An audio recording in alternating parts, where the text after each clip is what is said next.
Министерството за образование и наука во моментов работи на реформирањето и унапредувањето на 5 нови закони. Закон за основно, закон за средно стручно образование, закон за образование на возрастни и закон за национална рамка на квалификации. Најави денеска од Прилеп ресорната министерка Весна Јаневска.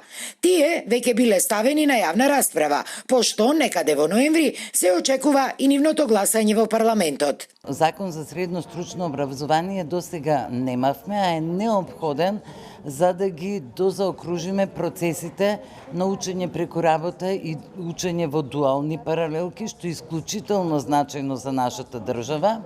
Исто така и закон за средно образование, каде што знаете дека многу долги години, повеќе од 20 години немаме никакви промени. Според Јаневска, во Македонија и во овој 21 век бројот на необразовани луѓе е недозволиво висок, заради што и се прават тие измени во Законот за образование на возрастни.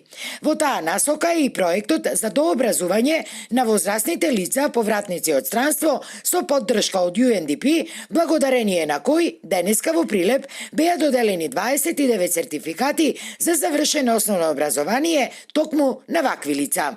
Навистина се радувам и што ги имаат овие можности, што UNDP ни помага да го оствариме ова, затоа што очекувам после стекнатите знаења тие да го подобрат личниот живот, но секако и да и подобрат на сопствената татковина.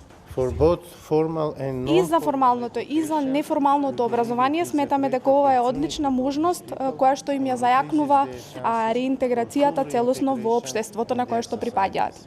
Пристапот до основното образование се смета за основно човеково право и сметаме дека секој граѓанин на оваа земја треба да го поседува. Бев во Белгија таму долго време и кога се вратев овде не ми беше призната школата. И во Добровановски се обратев и таму имаше проект за 9-то. Сакам да замам средно, зашто да не напредуваме. Општинското основно училиште Добре Јовановски е единствено основно училиште во Прилеп, каде што можат да учат возрастни повратници од странство. И досега во двата циклуса со вакви сертификати се здобиле 51 лице. На ниво на општина пак има околу 5000 луѓе кои имаат недооформено основно образование.